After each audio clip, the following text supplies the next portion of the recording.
नमस्कार मित्रांनो, तुमचे पुन्हा एकदा स्वागत आहे तुमच्या आवडत्या यूट्यूब चॅनलवर. तर आजच्या माझ्या दिवसाची सुरुवात झाली आमच्या या चुलीवरती अशा प्रकारे पाणी तापवून. आता या इतक्या थंडीच्या वातावरणामध्ये अशा प्रकारे सकाळी सकाळी चुलीवर पाणी तापवणे आणि याच्या या गरम गरम पाण्यामध्ये आंघोळ करणे यापेक्षा मोठे सुख या जगात नाही. तसेच चुलीवर पाणी तापवल्याने दोन फायदे होत असतात. पहिला म्हणजे आपले पाणी आपल्याला हवे तेवढे आपण गरम करू शकतो. तसेच चुलीच्या शेकापासून आपण आपले शरीर थंडीपासून वाचू सुद्धा शकतो. आता हे पाणी तापवत असताना माझ्यासोबत पहा काय कांड घडलाय.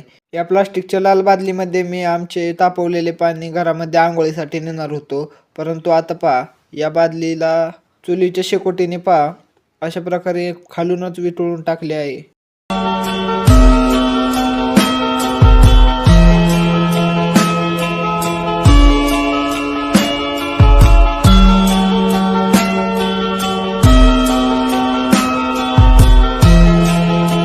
पण बादलीचे झालेले हे हाल मी तर मम्मीला दाखवू शकत नाही, नाहीतर मम्मी तर मग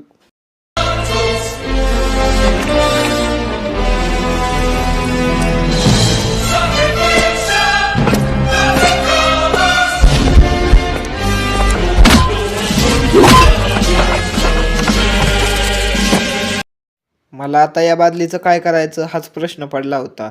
म्हणून मी थोडा विचार केला आणि मग या जागी फिजिक्सचा वापर केला.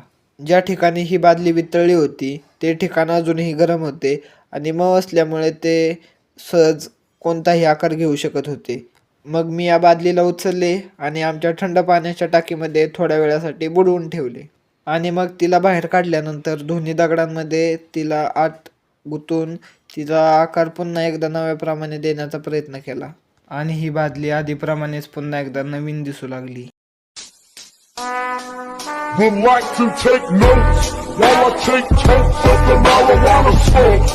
Oh, you wanna choke? Gun smoke. Biggie smoke the layer, the rock slayer.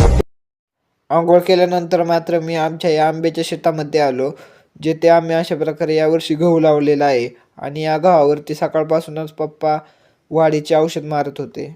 आणि पप्पा मारत असलेले औषध कोणते आहे हे जर तुम्हाला जाणून घ्यायचे असेल तर आपल्या या व्हिडिओच्या डिस्क्रिप्शन बॉक्समध्ये माझ्या पप्पांचा नंबर दिलेला आहे, त्यावर तुम्ही या औषधाविषयी सविस्तर माहिती घेऊ शकता.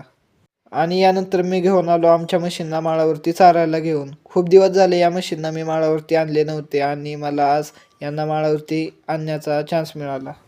मग या बारक्या म्हशीला वरच्या शेतात आणि तिच्या आईला अशा प्रकारे खालच्या शेतात बांधून मी घराकडे निघालो. यानंतर मी आलो होतो आमच्या या गावाच्या शेताला भिजवण्यासाठी. 15 ते 20 दिवस झाले या गावाला आम्ही भिजवले नव्हते, त्यामुळे आज मी या गावाला सर्वात पहिल्यांदा भिजवून घेतले. तर कसा वाटला हा आजचा व्हिडिओ कमेंटमध्ये नक्की सांगा. व्हिडिओला लाईक करा आणि चॅनलवर नवीन असाल तर लवकरात लवकर आपले SK12 व्लॉग्स या यूट्यूब चॅनलला सबस्क्राईब करा. धन्यवाद.